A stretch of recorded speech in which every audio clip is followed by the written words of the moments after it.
ओम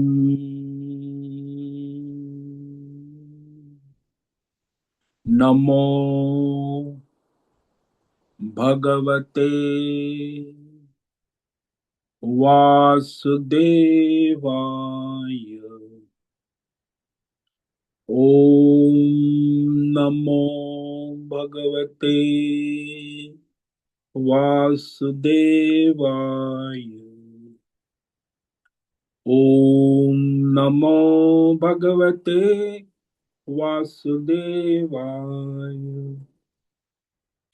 ओम नमो भगवते वासुदेवाय। ओम नमो भगवते वासुदेवाय। ओम नमो भगवते वासुदेवाय। ओम नमो भगवते वासुदेवाय। ओम नमो भगवते वासुदेवाय। ओम नमो भगवते वासुदेवाय। ओम नमो भगवते वासुदेवाय। ओम नमो भगवते वासुदेवाय। ओम नमो भगवते वासुदेवाय। ओम श्री परमात्मने नमो नमः। ओम गणपतये नमो नमः। ओम ह्रीं सं सरस्वत्यै नमो नमः। ओम गुं गुरुभ्यो नमो नमः। ओम सहनाववतु सहनौ भुनक्तु सह वीर्यं करवावहै तेजस्विनावधीतमस्तु मा विद्विषावहै। ओम शांति शांति शांति। सदाशिवसमारम्भां शङ्कराचार्यमध्यमाम् अस्मदाचार्यपर्यन्तां वन्दे गुरुपरम्पराम्। वन्दे गुरुपरम्पराम्। ओम तत्सत्। आप सभी ऑनलाइन नेटवर्क पर उपस्थित भगवत गीता श्रवण साधकों को आज ऋषिकेश से हमारा प्रातः का अभिवादन, अभिनंदन, अभिवंदन। हरि ही ओम, हरि ही ओम, हरि ही ओम। हम सबको आज का यह दिव्य जीवन देश काल विषय वस्तु वस्ती परिस्थिति अवस्थाएं तन मन धन जन व्यष्टि समष्टि आध्यात्मिक भौतिक दैविक क्षेत्र सभी को अपने अपने वर्तमान जन्म और पूर्व जन्मों में किए गए संचित कर्मों, पाप पुण्य धर्म अधर्म मिश्र सकाम निष्काम सात्विक राजसी तामसी अनेक प्रकार के कर्मों के पके हुए फल स्वरूप में वर्तमान में आज सभी को अपने अपने प्रारब्ध अनुसार, ईश्वरीय प्रारब्ध अनुसार अचिंत्य योग माया के माध्यम से वर्तमान प्रसाद स्वरूप में तन मन धन जन आदि प्राप्त हुआ है। अतः आज का यह जीवन, दिव्य जीवन, परमार्थ हेतु निष्काम सेवा यज्ञ, देव यज्ञ, ऋषि यज्ञ, पितृ यज्ञ, मानवता यज्ञ, भूत प्राणी यज्ञ, सात्विक दान, शारीरिक वाचिक मानसी तप, निष्काम कर्म योग, ध्यान योग, भक्ति योग, ज्ञान योग, साधना, स्वाध्याय, वेद शास्त्रों का अध्ययन अध्यापन उपासना आराधना के लिए समर्पित करे और करवावे। अत्यंत दुर्लभ मनुष्य जीवन की प्रत्येक क्षण क्षण को परमार्थ हेतु सार्थक करे और करवावे। आज विक्रम संवत 2082 माघ मास कृष्ण पक्ष, यहाँ उत्तर में माघ मास है, वहां पश्चिम में पौष कृष्ण है। आज दो तिथियां साथ में है। तृतीया तिथि सुबह 8:01 तक, उसके बाद चतुर्थी तिथि जो कल सुबह 6:33 तक है। आज आश्लेषा नक्षत्र है जो 12:16 तक है। उसके बाद मघा नक्षत्र लग जाता। नक्षत्र का समय चंद्रमा की गति के अनुसार निर्धारित होता है और तिथि का समय सूर्य की गति के अनुसार निर्धारित होता है। और आज मंगलवार है। मंगल देव हनुमान जी, मंगल भगवान की आराधना का दिन है और शिशिर ऋतु चल रही है। यहाँ ऋषिकेश का रात्रि का न्यूनतम तापमान 12 बजे से 0 डिग्री, अभी 7 बजे 3 डिग्री तापमान है। कमरे में हीटर होने से कमरे का तापमान 20 डिग्री है। कमरे के बाहर 3 डिग्री है और दिन का दोपहर का 12 बजे का अधिकतम तापमान 20 डिग्री है। वायु की गति 5-10 किलोमीटर प्रति घंटा चल रही है। ईस्वी सन 2025 6 जनवरी 6 जनवरी 2025 26 सुबह के 6:50 हो रहे हैं। कलयुग का प्रथम चरण 5126वां वर्ष, 7वां वैवस्वत मनवंतर, श्वेत वराह कल्प, ब्रह्मा जी का 26वां दिन और 51वां वर्ष चल रहा है। तो ऐसे अनंत कोटि ब्रह्मांडीय परमेश्वरीय अचिंत्य योग माया में हमारा यह एक ब्रह्मांड, इस ब्रह्मांड में ये पृथ्वी लोक में समुद्र के ऊपर जम्बू द्वीप में विश्व का एकमात्र वैदिक राष्ट्र भारत में उत्तर हिमालय प्रांत में उत्तराखंड राज्य में टिहरी जिले में हिमालयन शिवालिक पर्वतमाला के अंतर्गत मणिकुट पर्वत के ऊपर नीलकंठ महादेव के सामने ऋषिकेश नगरी में मुनि की रेती प्रांत में शीशम जाड़ी अवधूत बाड़ा आश्रम के सी ब्लॉक के पहले माले से 4 नंबर कमरे से गंगा किनारे से हम स्वामी उत्तमानंद सरस्वती भगवत गीता के आचार्य शिष्य स्वामी चिन्मयानंद सरस्वती महाराज चिन्मय मिशन कैवल्याद्वैत वेद व्यास भगवतपाद शंकराचार्य के श्रृंगेरी संन्यास परंपरा से शिक्षित दीक्षित सनातन वैदिक भारतीय संस्कृति के अनुसार संपूर्ण भगवत गीता ज्ञान यज्ञ ऑनलाइन चैतन्यमय जीवन लाइव प्रसारण जूम एवं यूट्यूब के अंतर्गत व्याख्यान माला में अध्याय 15 पुरुषोत्तम योग की प्रस्तावना पर व्याख्यान करेंगे। संस्कृत एवं हिंदी में दिव्य पवित्र सरल व्यावहारिक सटीक पूर्ण वर्ण अक्षर पद वाक्य पंक्ति श्लोक अध्यायों की संगति संधि अन्वय शब्दार्थ वाक्यार्थ भावार्थ रहस्यार्थ के यथार्थ तात्पर्य सहित वैदिक शास्त्र और हमारे जो सारे शास्त्र हैं उस अनुसार वेद व्यास साहित्य, शंकर भाष्य, परंपरागत 10 सन्यासी आचार्यों की टीका टिप्पणी सहित आज का यह व्याख्यान करेंगे।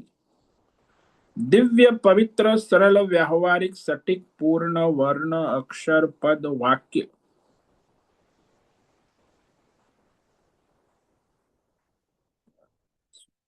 संगति संधि अन्वय शब्दार्थ वाक्यार्थ भावार्थ रहस्यार्थ तत्वार्थ के यथार्थ तात्पर्य सहित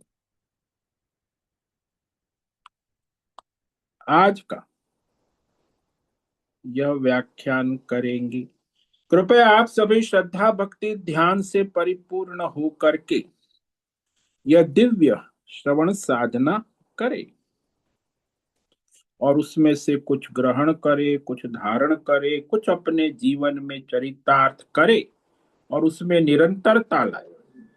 अपनी अपनी आध्यात्मिक भौतिक दैवी अशांति द्वंद्व मोह विक्षेपों से रहित होकर के अधार्मिक अशास्त्रीय परंपरागत भ्रम भ्रांतियों से रहित होकर अपने अपने शरीर इंद्रिय प्राण मन वचन कर्म और बुद्धि से एक रूप एकाग्र होकर के शुद्ध सात्विक सूक्ष्म भगवत विवेक बुद्धि करे।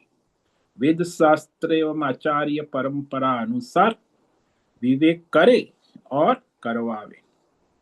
पुनः पुनः इस व्याख्यान का श्रवण करे, मनन करे, चिंतन करे, लेखन करे, चर्चा विचारणा करे, प्रचार प्रसार करे, लिंक भेजे, ग्रुप में शेयर करे।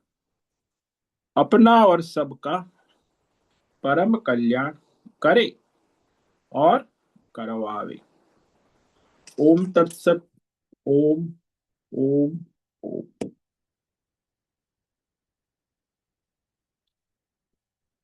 तो हमने श्रीमद् भगवद गीता अध्याय 14 गुणत्रय विभाग योग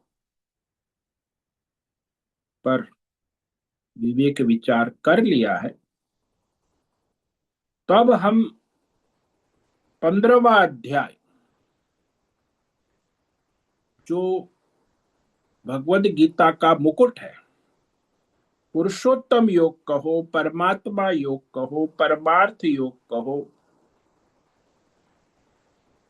मोक्ष योग कहो, जीवन मुक्ति योग कहो, आत्म साक्षात्कार योग कहो, अपरोक्षानुभूति योग कहो, सारे शब्द पर्यायवाची।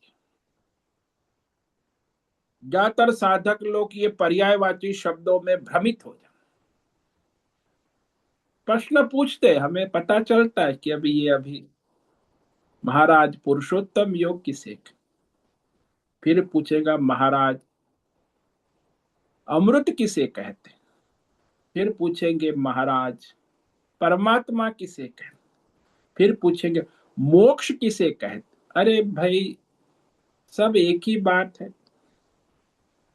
तो रजोगुणी बुद्धि होती है ना, वो इस प्रकार भ्रमित रहती और दूसरों को भ्रमित करती भी है। ये जो आजकल के अधूरे पढ़े लिखे कथाकार लोग,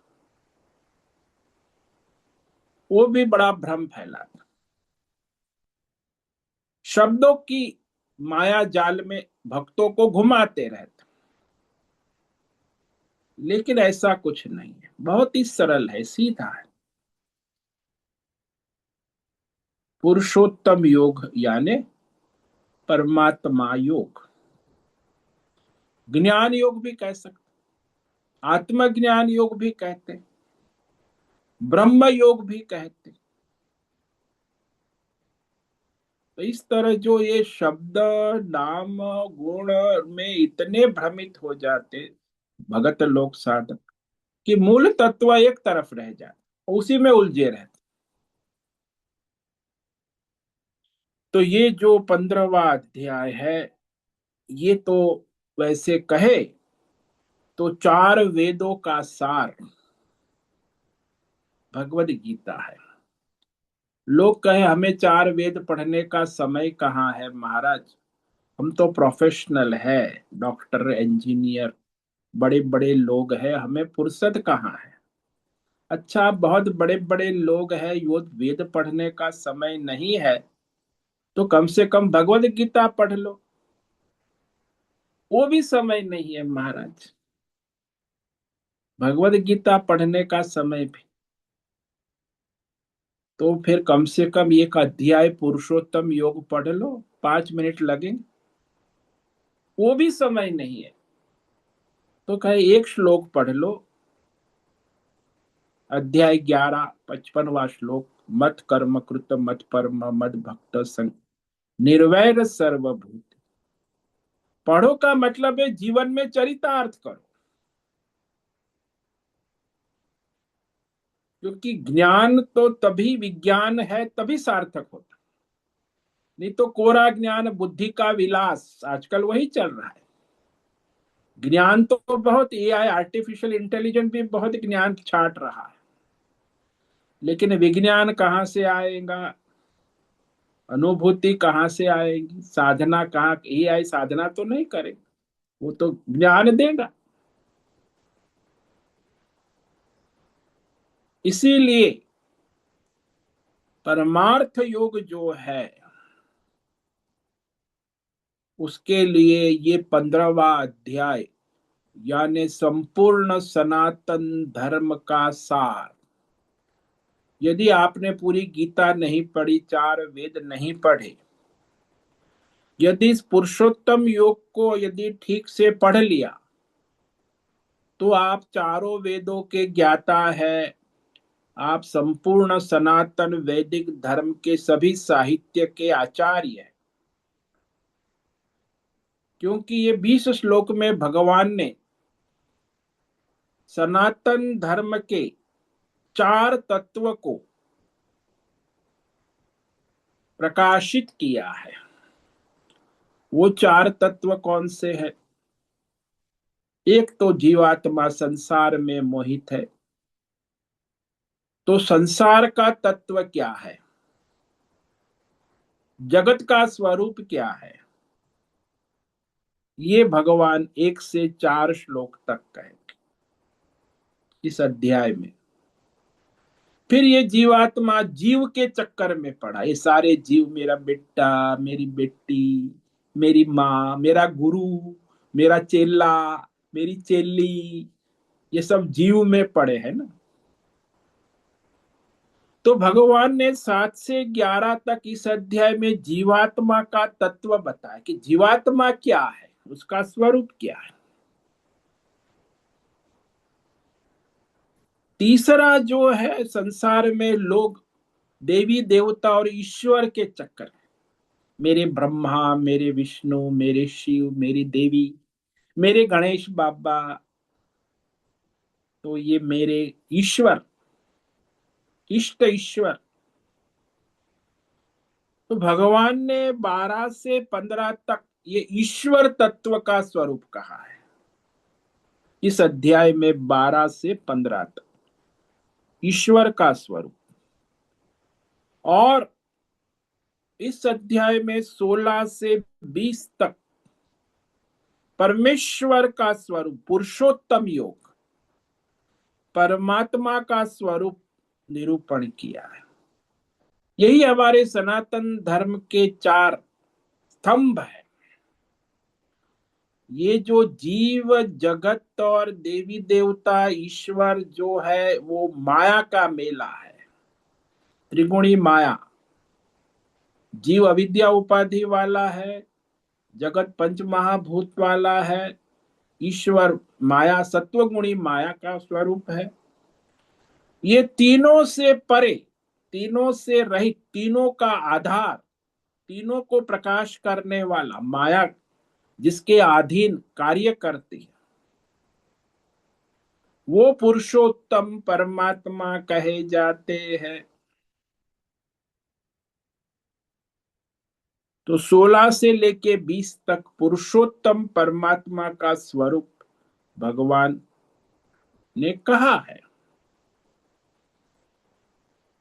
तो इस तरह यह अध्याय इसलिए हम भोजन के समय इसको बोलते हैं श्री भगवान हुआ ऊर्ध्व मूल, क्योंकि उसमें सारा वेद आ गया, सारे सनातन धर्म आ गए, सारे तत्व आ गए, जगत का तत्व भी आ गया, जीव का तत्व भी आ गया, ईश्वर का भी आ गया और परमेश्वर भी। संपूर्ण वैदिक साहित्य का सार दर्शन हो, इसीलिए इसको पुरुषोत्तम अत्यंत महत्व का अध्याय कहा जाता। दूसरे अध्यायों में संपूर्ण विषय ने, कहीं जगत का स्वरूप है, कहीं जीव का है, कहीं ईश्वर का है, कहीं तो वहां छुटपुट है। यहाँ संपूर्ण रूप से चारों तत्व का निरूपण भगवान ने कर दिया है। अभी आपने 14 अध्याय में हम देख के आए ना, गुणत्रय विभाग योग, तो उसमें भगवान ने प्रकृति का निरूपण किया है कि प्रकृति कैसे कार्य करती, त्रिगुणात्मक प्रकृति। और फिर उस अध्याय में अंत में बतलाया, अंतिम श्लोक में, जो ये 15वें अध्याय की संगति है, वही 15वां अध्याय है जिसमें भगवान ने कहा ब्रह्मणो ही प्रतिष्ठा हम अमृतस्या व्ययस्य च शाश्वतश्च धर्मस्य सुखस्यैकान्तिकश्च। क्योंकि अव्यय परमात्मा अहम प्रतिष्ठा, हमारे मैं हूं में प्रतिष्ठित है, वही मैं हूं अमृत है, वही मैं हूं नित्य है, सनातन है, वही मैं हूं सनातन धर्म का आधार है, वही मैं हूं आनंद स्वरूप है, और वही मैं हूं वो जीव जगत देवी देवता ईश्वर सबकी प्रतिष्ठा है, मूल आधार है। इसीलिए वह मैं हूं सबके अंदर उपस्थित रहकर सभी को अपने संचित कर्म फल देने वाला प्रारब्ध रूप में परमात्मा ही है।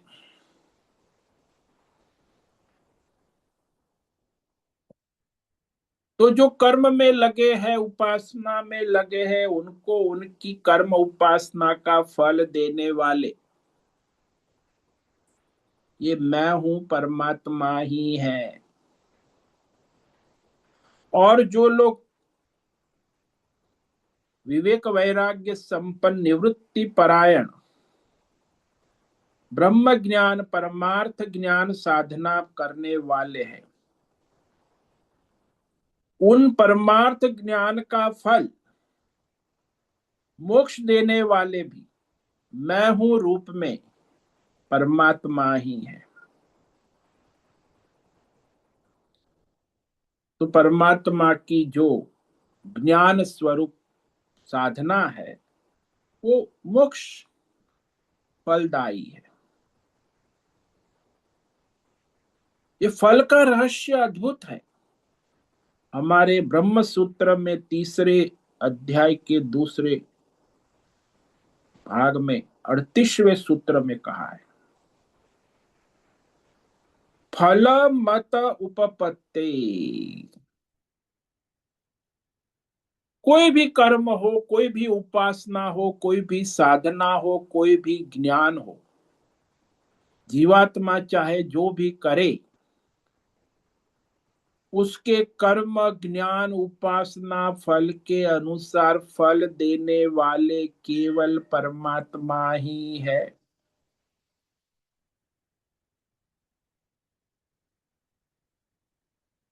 तो जो लोग प्रवृत्ति मार्ग में है, कर्म में लगे हैं, सकाम कर्म का फल भी देने वाले वो परमात्मा है, निष्काम कर्म का फल देने वाला भी परमात्मा।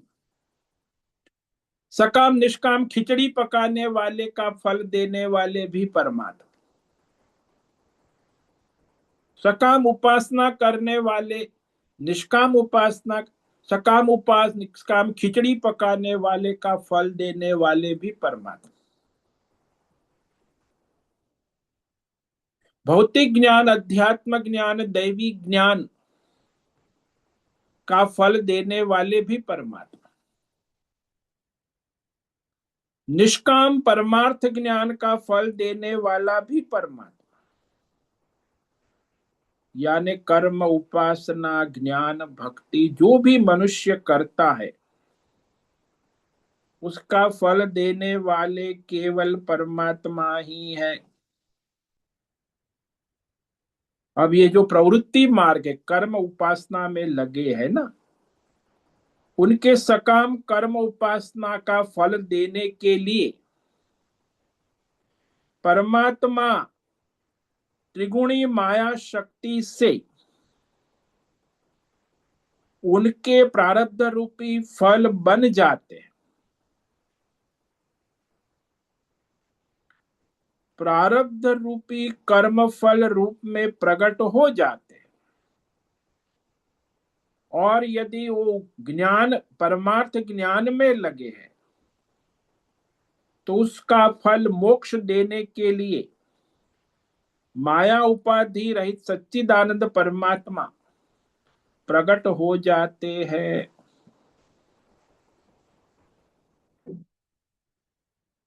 तो ये जो सकाम कर्म उपासना करने वाले जीवात्मा है उनको त्रिगुणी माया विशिष्ट चैतन्य स्वरूप परमात्मा से ही प्रारब्ध अनुसार फल मिलता रहता है। प्रारब्ध फल देने वाले परमेश्वर है, ईश्वर है। और परमार्थ ज्ञान का जो फल है मोक्ष, वो भी देने वाले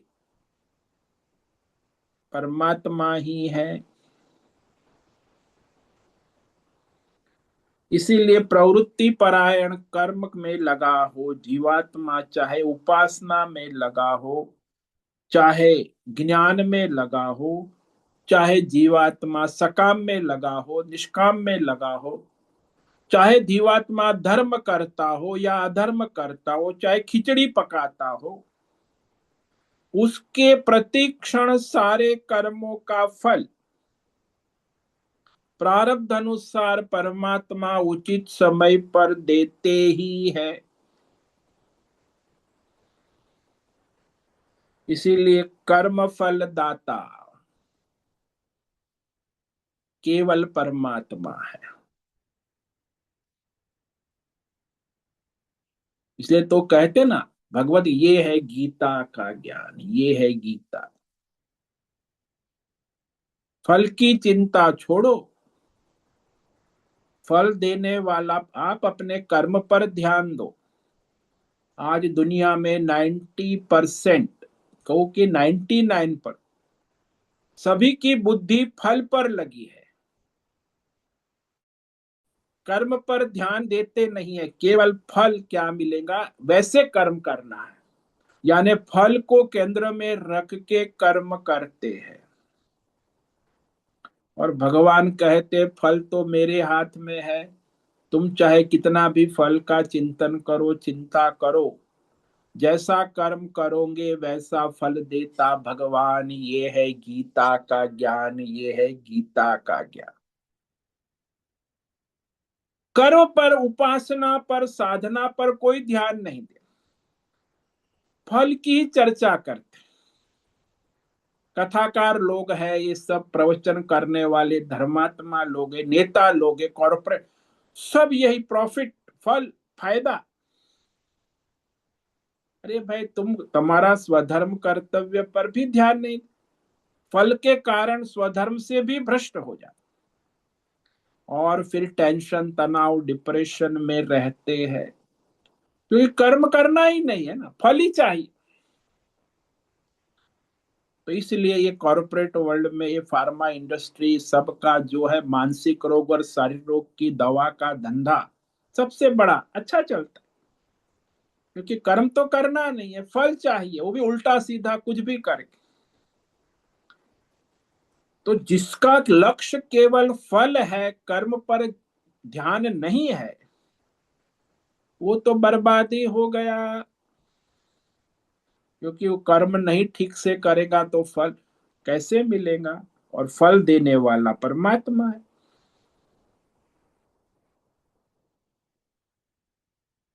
इसीलिए प्रवृत्ति परायण मनुष्य होता है, एक निवृत्ति परायण होता है। दोनों ही परमेश्वर की ही भक्ति उपासना होती।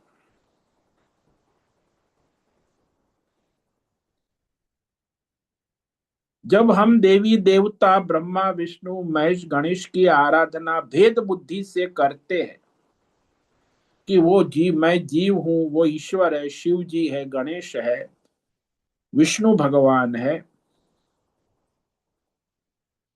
तो वो देवी देवता की आराधना जब जीव ईश्वर भेद बुद्धि से की जाती है, तब भी देवी देवताओं के अंदर उपस्थित परमेश्वर ही उस देवी देवता की उपासना का फल देता है। ये भी भगवान ने 9वें अध्याय में 23वें श्लोक में कह दिया कि जो जो जीवात्मा जिस जिस देवी देवता की आराधना उपासना श्रद्धा से करता है, तो उसकी श्रद्धा भक्ति के अनुरूप उसकी उपासना साधना का फल देकर उसकी उस देवी देवता के रूप में उसकी श्रद्धा भक्ति को बढ़ा देता है। आप देखो संसार में जो इस्लाम वाले हैं, जैन वाले हैं, बौद्ध वाले, हमारे भी यहाँ जो राम के भगत है, कृष्ण के भगत है, कोई गणेश जी के भगत है, कोई देवी के भगत है, जो जिसके भगत है, भगवान उसमें उसकी श्रद्धा भक्ति को बढ़ाते रहते हैं।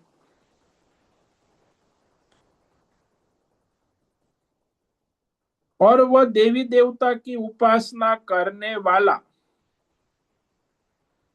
वो परमात्मा ही उसी देवी देवता के रूप में उपस्थित है, उसका अज्ञान है। परमात्मा के तत्व को ठीक प्रकार से न जानकर समझकर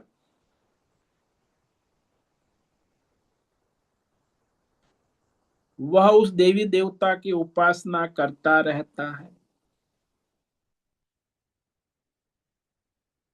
इसीलिए उसे जो लौकिक वैदिक भौतिक अध्यात्म दैव नश्वर फलों की प्राप्ति होती।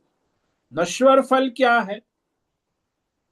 ये पुत्र परिवार पैसा पद प्रतिष्ठान स्वर्ग आदि, यह लोक परलोक, ये सारे नाशवंत फल। तो कर्म भी किया वो भी नष्ट हो गया, फल मिल गया वो भी नष्ट हो गया, आप तो कोरे के कोरे रह गए। तो उनको कर्म और फल भोगते भोगते कभी मोक्ष प्राप्त नहीं होता, उसी में लगे।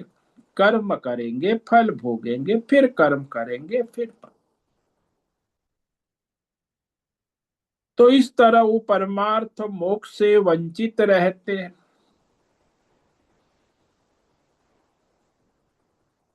जब वह जीव जगत ईश्वर देवी देवताओं और परमात्मा की भेद बुद्धि को छोड़कर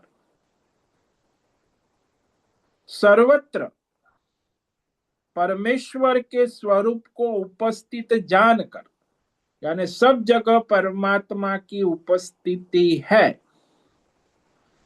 उस परमात्मा से एकत्व करके उसकी उपासना करता, निष्काम उपासना। क्योंकि निष्काम उपासना ही परमात्मा की हो सकती है, सकाम उपासना फल की होती। जब आप सकाम है तो आपने फल का आश्रय लिया है, और यदि आप निष्काम है तो आपने ईश्वर का आश्रय लिया है। आपको चॉइस है, आपकी निश्चय करो कि मैं ये कर्म ईश्वर के आश्रय से करता हूं कि फल के आश्रय से। जैसा करोगे वैसा परिणाम आएगा। तो ज्यादातर मनुष्य ये चॉइस करते हैं, फल का आश्रय लेकर ही कर्म करते हैं, धर्म करते हैं, अधर्म करते हैं, पाप पुण्य करते हैं, खिचड़ी पकाते हैं, उपासना करते हैं, कर्म योग पहले करते ये हैं, रखिए ध्यान योग मिर्ची, करते हैं, सारा फल का इससे आश्रय लेकर, मिर्ची किसमें घी ईश्वर का आश्रय उससे लेकर नहीं करते, केवल फल का आश्रय लेकर। चलिए इसीलिए डब्बा वो देखा। फल का आश्रय लेने वाला मनुष्य है, वो ईश्वर करी का पत्ता आश्रय निकालो, नहीं ले सकता। करी पत्ता। और ईश्वर का आश्रय लेने वाला है, वो कभी फल का आश्रय नहीं ले। दोनों आश्रय एक साथ में नहीं हो सकता। पार्ट टाइम जॉब भी करते हैं तो ठीक है, आपने पार्ट टाइम ईश्वर का आश्रय लिया तो उसका फल पार्ट टाइम जो है वो मिलेगा, और फल का आश्रय तो उसका फल उस अनुसार मिलेगा। तो इस प्रकार जो जैसा आश्रय लेकर कर्म करता है, उपासना करता है, ज्ञान, तो उसी अनुसार उसे परमात्मा उचित समय पर प्रारब्ध अनुसार उसे फल देते रहते हैं।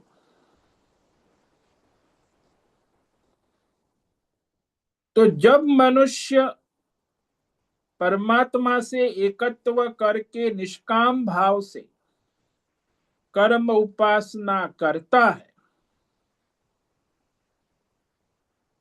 तो उसकी बुद्धि शुद्ध हो जाती, यानी भेद बुद्धि जो है वो एकत्व बुद्धि हो जाती।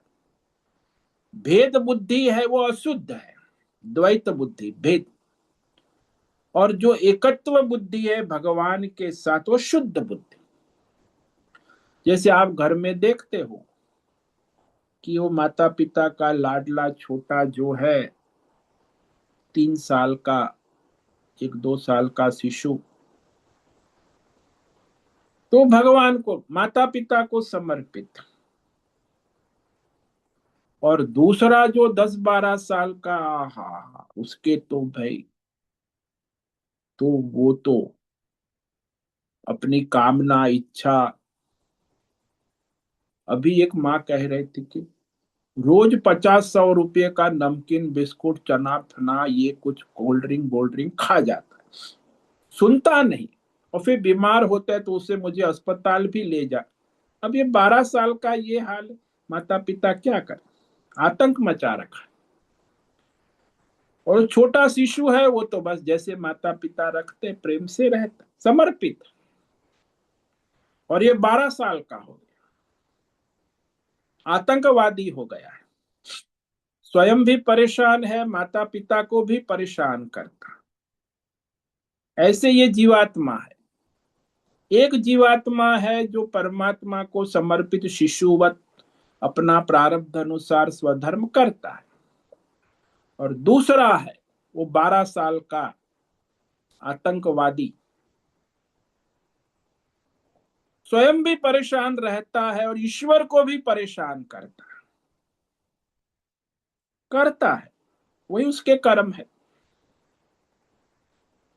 उसके तो परेशान रहेगा ही और परेशानी बांटेगा। तो ऐसे जीव की कल्पांत में भी मुक्ति नहीं हो सकती।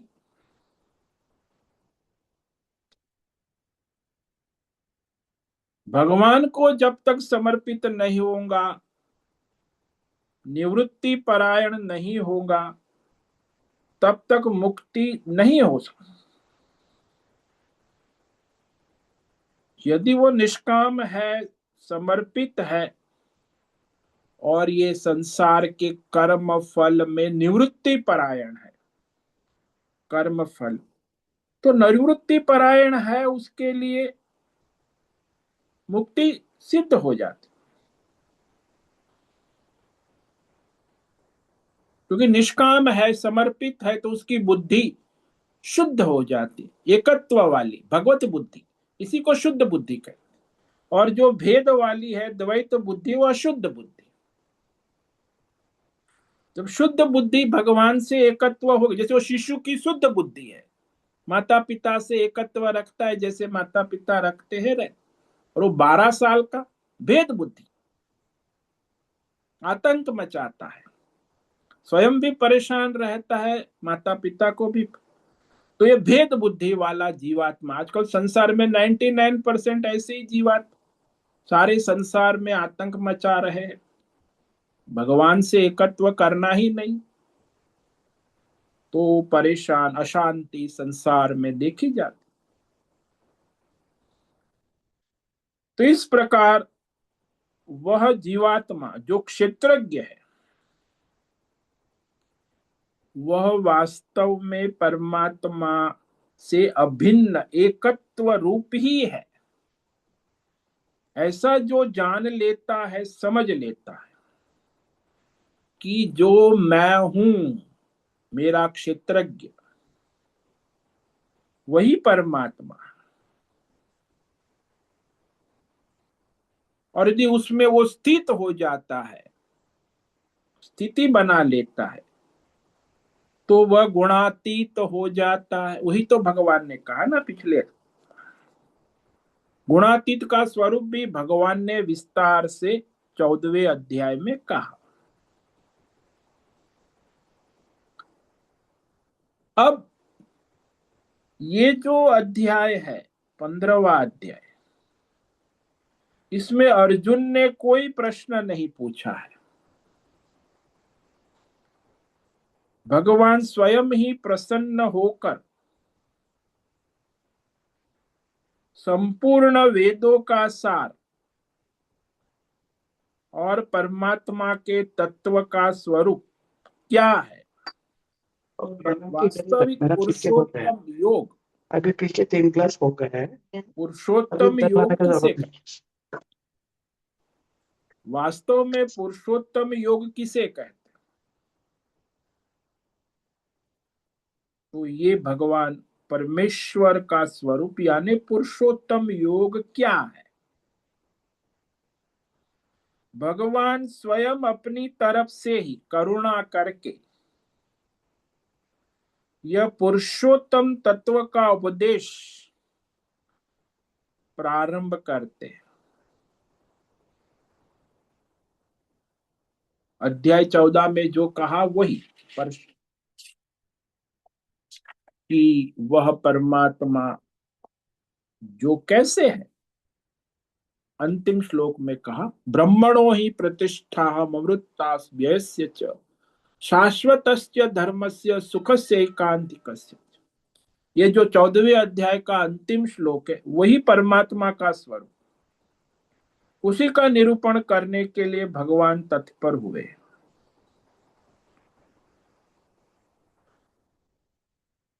उसे समझाने के लिए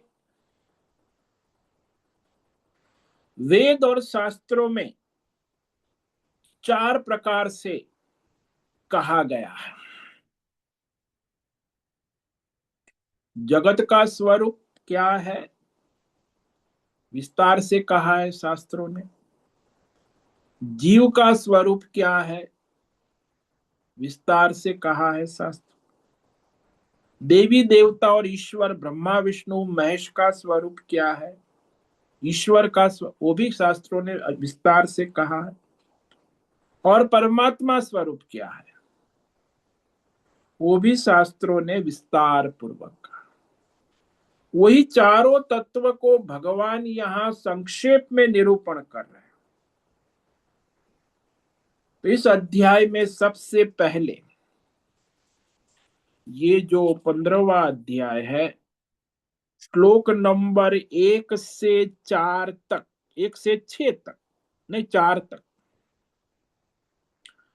1 से 4 तक संसार का स्वरूप कहते कि कैसा है, नश्वर है, कभी टिकने वाला नहीं है, बदलने वाला है। तो उसका जो स्वरूप है, वह भगवान इस श्लोक में अश्वत्थ यानी पीपल के वृक्ष का रूपक लिया है, उपमा लिए, दृष्टांत लिया है। ये पीपल का वृक्ष जो है, इसका दृष्टांत भगवान ने वेदों से लिया। कठोपनिषद में कहा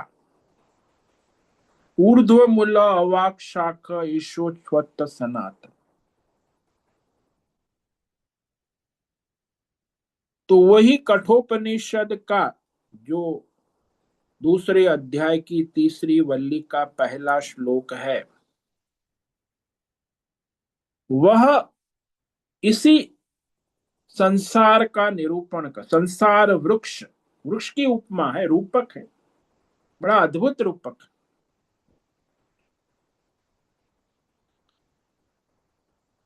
तो उसमें अश्वत्थ वृक्ष के रूपक उपमा दृष्टांत द्वारा संसार के नश्वर परिवर्तनशील स्वरूप का निरूपण किया गया है। तो जो मनुष्य ये संसार का तत्व यथार्थ, जीव का तत्व यथार्थ, देवी देवता ईश्वर का स्वरूप यथार्थ जान लेता है, तो परमात्मा स्वरूप हो जाता है।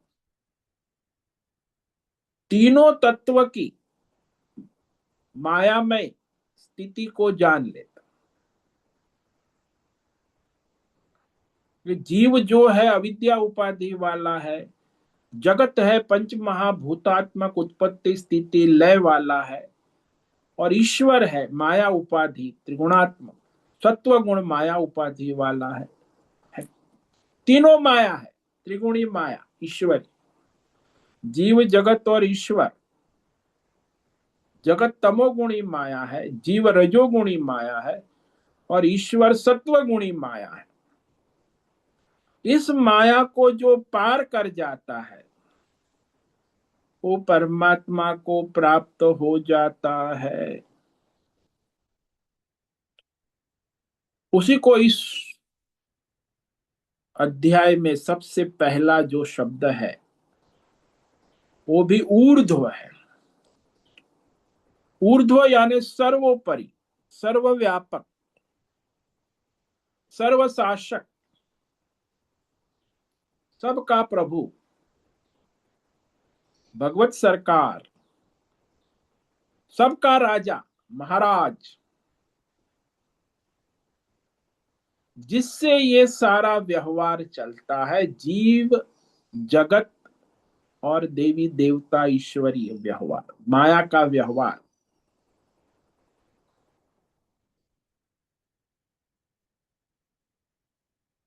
तो ये जो राजा होता है उसी की सत्ता में उपस्थिति में राजघराना का व्यवहार चलता है। उसी राजा की सत्ता में उपस्थिति में मंत्रिमंडल राज दरबार चलाते हैं, राज्य चलाते हैं।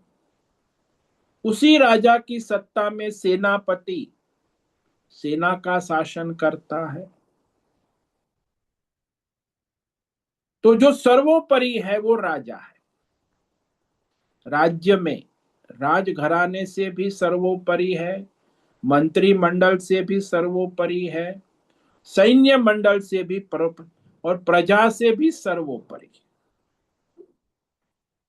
उससे परे कोई नहीं है। उसी को ऊर्ध्व कहते, ऊर्ध्व सबसे ऊपर। इसलिए हम लोग कहते हैं ना ऊपर वाला। हमारे देश में ऊपर वाला जो है, सरकार में ऊपर वाला कौन है? प्रधानमंत्री, सबसे ऊपर वाला। ऐसे कंपनी में कहे सबसे ऊपर वाला कौन है?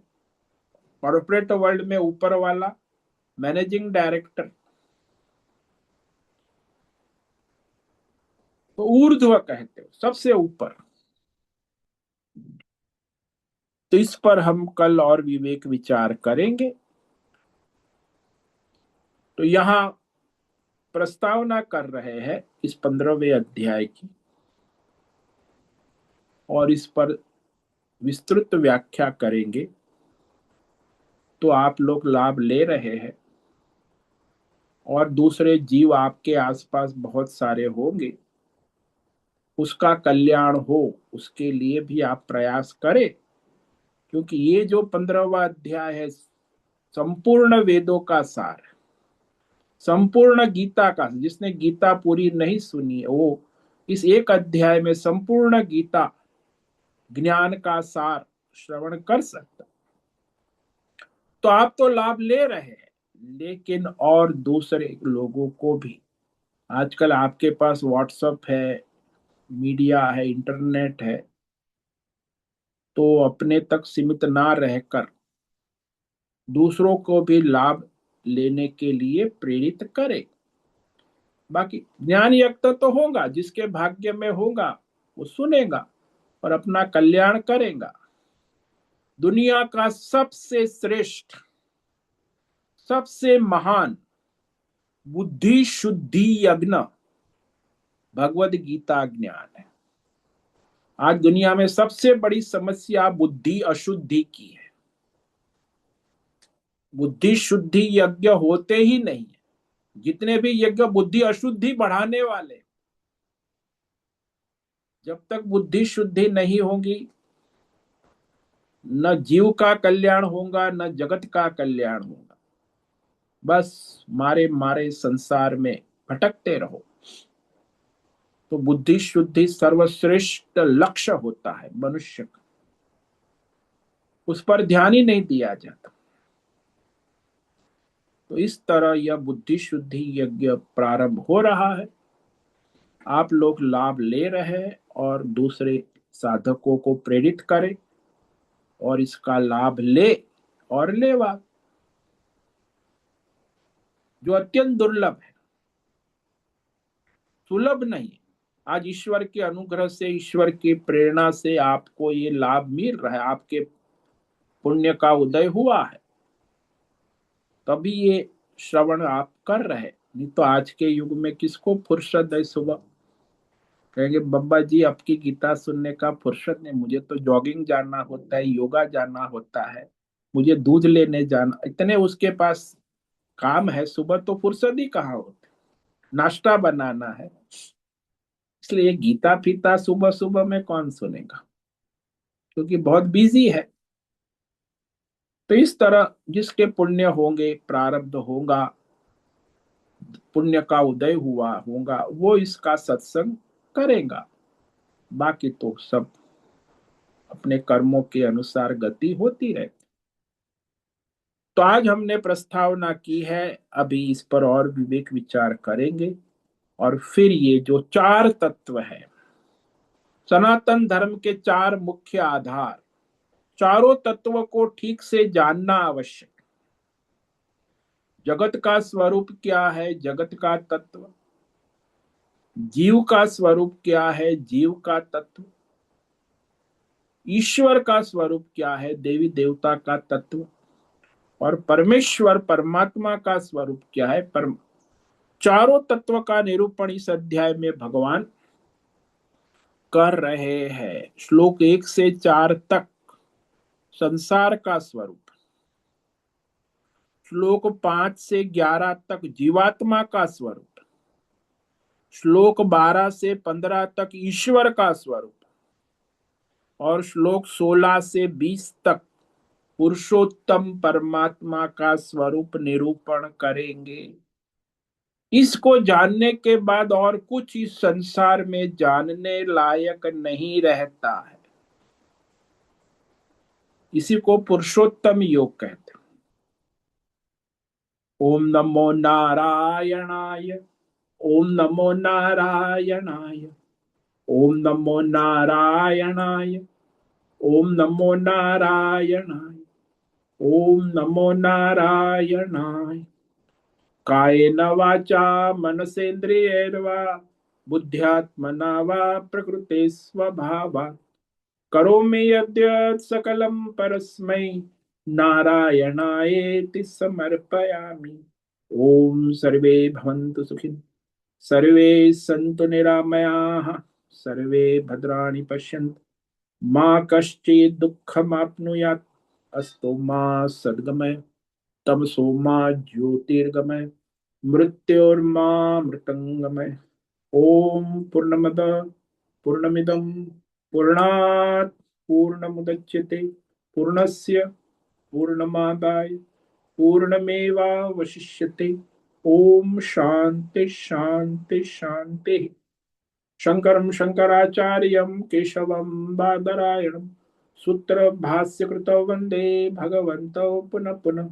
ईश्वरो गुरुरात्मेति मूर्ति भेद विभागिनि व्योमवद्व्याप्तदेहाय दक्षिणामूर्तये नमो नमः। ओम गुं गुरुभ्यो नमो नमः। ओम तत्सत। ब्रह्मार्पणमस्तु। ओम ओम ओम।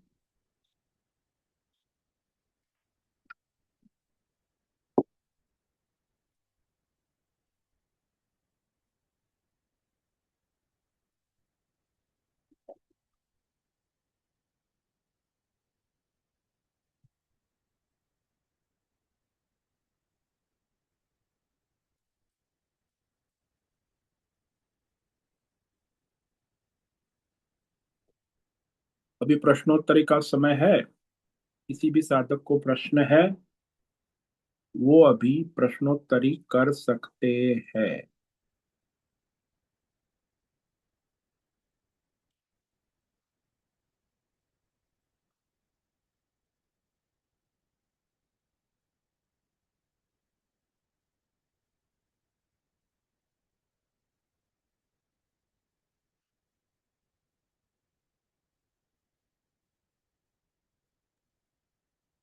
हरिओम हरिओम हरिओम स्वामी जी। हरिओम। बोलो भद्रेश। स्वामी जी, ये जो आपने कहा चार वेद, ये चार वेद का जो जो उसमें 1 लाख जो अ, मंत्र है, उसमें से कर्म का जो है वो 80,000 है और 20,000 है वो जो ज्ञान का है। नहीं, 15-16 हजार उपासना का है। भक्ति, उपासना का। हाँ देवी हाँ। देवता ईश्वर उपासना। तो वेदांत जो है वो 4,000 श्लोकों वेदांत है उसमें। हाँ, वेदांत 4 हजार, परमात्मा तत्व का जो निरूपण करने वाले हैं वो 4 हजार। वो 4,000 और उपासना का 16,000 और हाँ कर्म का 80,000। हाँ जी। कर्म कांड यही धर्म अधर्म पाप पुण्य स्वर्ग नरक ये सब कर्म कांड। हम्म। तो इसका पूरा सार जो है वो भगवत गीता है। हाँ, सबका, पूरा वेदों का। हम्म। और भगवत गीता का भी जो सार है पूरा वो 15वां अध्याय है। हाँ जी, वो 15वां अध्याय। उसमें ये 4 तत्व का निरूपण आ जाता है जो संक्षेप में भगवत, उसी का विस्तार है वहां। गीता में हम्म। भी उसी का विस्तार है, वेदों में भी उसी का विस्तार है। एक ये होता है भगवत। समास पद्धति और हाँ एक हाँ। होता है व्यास पद्धति। तो हम्म। शास्त्र पढ़ने की 2 पद्धति होती है। हम्म। समास पद्धति में ये गीता का 15वां अध्याय संपूर्ण वेदों का सार। तो मध्यम व्यास पद्धति है वो भगवत गीता है, तो संपूर्ण वेदों का सार, 700 श्लोक। और विस्तार से व्यास पद्धति है वो 4 वेद है हम्म। जो इसको विस्तार से ये 4 तत्वों की ही व्याख्या करते हम्म। हैं। जीव जगत देवी देवता और परमात्मा। हम्म।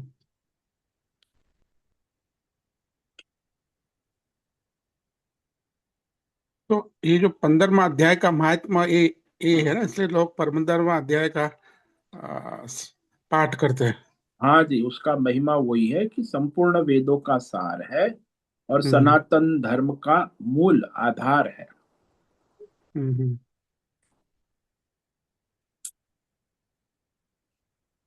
ये 15वां अध्याय का जो अभ्यास करता है वो पूरा वेद का अभ्यास कर रहा है। हाँ, पूरा वेद सारे सारा साहित्य आ गया। हमारा सनातन धर्म के जितने भी आचार्यों का प्रवचन है, व्याख्यान है, ऋषि मुनियों की वाणी है, सारे हम्म। सब आ गया उस संपूर्ण सनातन धर्म का साहित्य जो है, हम्म। वैदिक या लौकिक सब हम्म। इसी में आ गया 15वें अध्याय में संपूर्ण सार दर्शन। इसे संक्षेप में कहते हैं ना, समास पद्धति। तो इतना जो ठीक से जान लेता है, जिसकी बुद्धि में विवेक हो के उसे चरितार्थ कर लेता है, वो कृतार्थ हो जाता है। फिर उसे इस संसार में कुछ करने कराने का शेष नहीं रहता।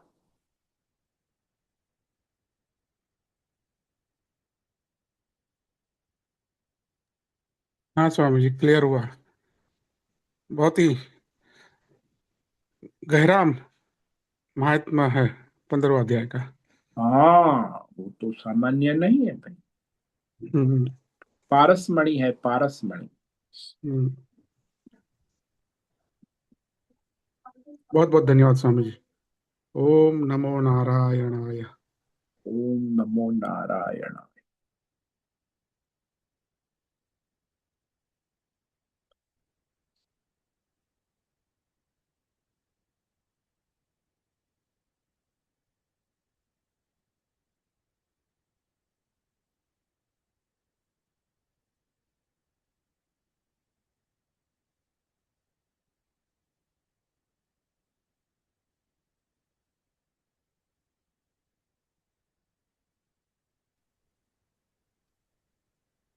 आज उपस्थित है अश्विनी कोठे होस्ट है, राजेश मोलकर को होस्ट है, भद्रेश पड़िया को होस्ट है, संजीवनी श्रीरंग रानडे, अजय रत्न पारखी, आशा कोटक, बीबी शर्मा, बीना चितलिया, पी आर मोहन, दिनेश पटेल, दिव्या लाड, दिव्या पटेल, जीवी कुमार, हेमा कोटक, जयंती पांडा, लायुषी पटेल, मैत्री पटेल, मीरा उच्छिल, नैना पुरोहित, निकिता पटेल, नीरज पटेल, पृथ्वीराज मालव, रीमा पटेल, रेशा रथ, रिची पटेल, सुनील ठाकुर, तन्वी लाड, उर्वशी पटेल, उषा मेनन और राय बहादुर कपूर।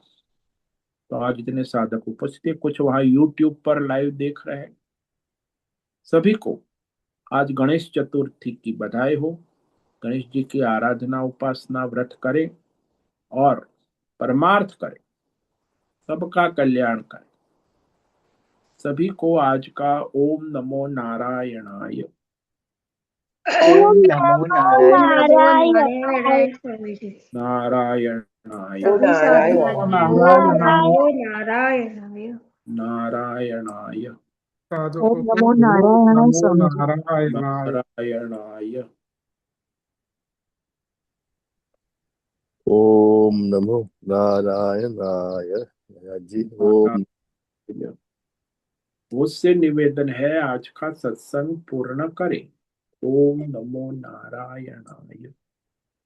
ओम नमो नारायणाय। आज का ये सत्संग हम यही पूर्ण करते हैं। सभी साधकों को ओम नमो नारायणाय। धन्यवाद।